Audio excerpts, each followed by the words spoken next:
Kanina namalengke ako, Day, at ang dami kong pinamili. Mga alas 5 siguro ako namalengke, kasama ko sa tiktik at yung mga kasama ko dito sa bahay. Tapos ngayon na-stress ako, Day. Alam niyo kung bakit?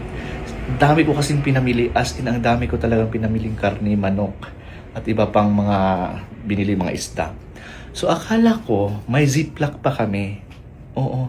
Wala na pala kaming ziplock, Day. Tingnan niyo yung mga pinamili ko. Oh, tingnan niyo. Tingnan, ganyan na siya. Parang pulpak talaga siya, oh. Tingnan nyo mga mare. Pulpak siya.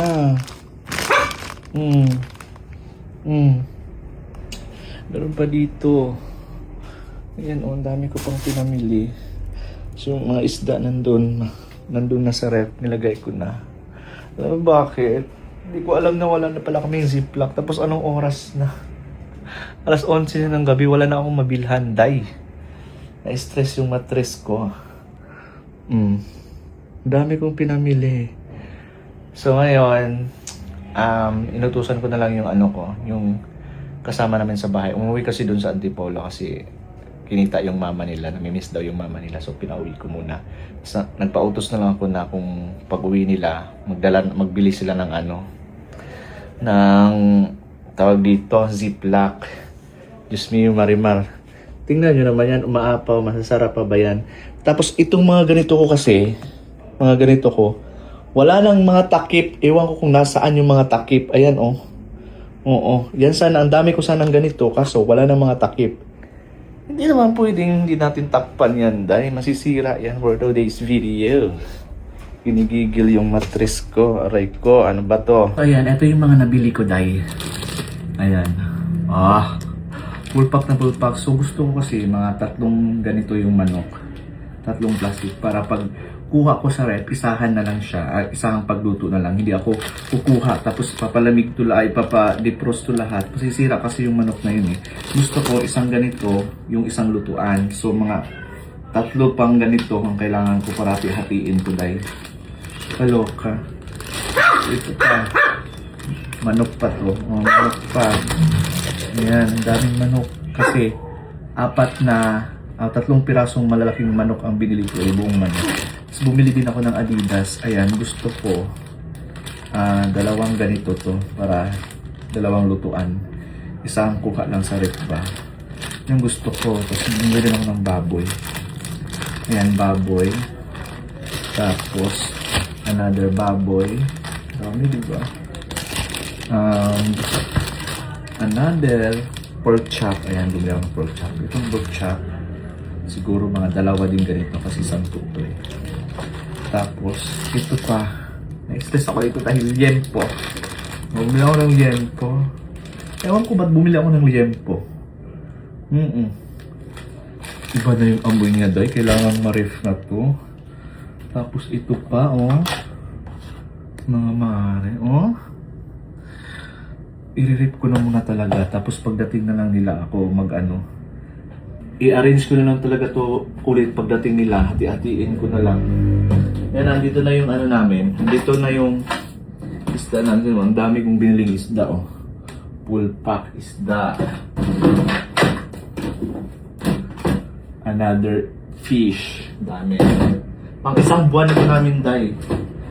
Talagang bumili na ako ng pang 1 buwan para naman kahit paano hindi na ako i-ref ko muna siya for the meantime kasi uwi naman maya yung mga kasama ko.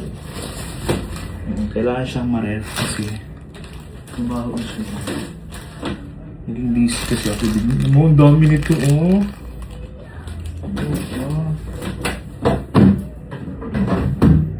Sobrang linis ng ref namin kasi yung kasama namin dito sa bahay, yung kapatid ni Sian, sobrang linis talaga. Hindi siya, hindi siya papakali kung wala siyang gagawin sa bahay. Nasanay siya sa trabaho. So, alam yung ref namin, for how many years kalinisan. Tamad ako maglinis ng ref.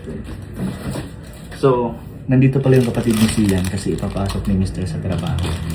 Sa pinagtatrabahoan niya. Nag-send na naman ng resume. So, hinintay na lang yung tawag for interview. Yan.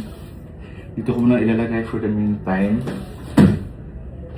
Paano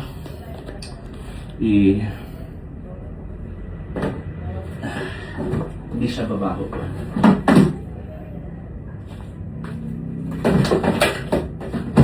Ayan.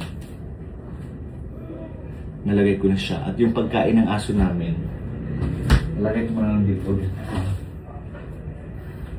Ito yung pagkain ng aso namin. Ayan, breast na manok, dalawa, tapos atay na manok. Buboiled ko lang to eh. Dito ko muna siya ilagay.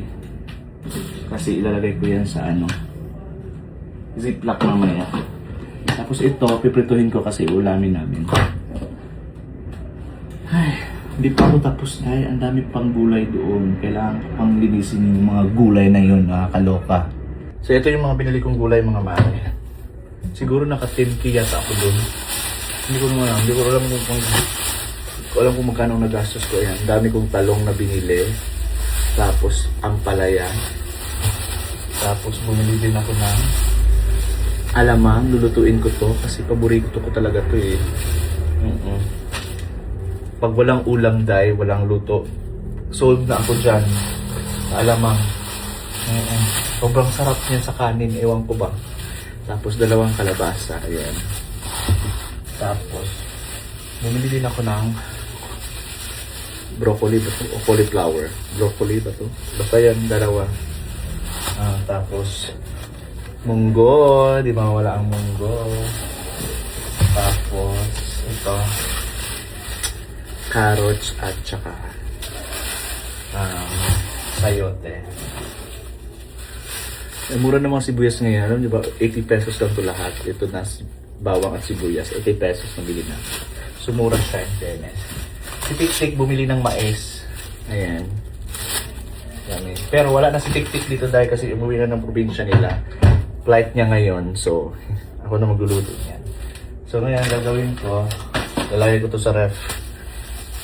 Hugasan ko muna for today's video. So, ayan na yung gulay natin, mga mare. Perfect. Diba?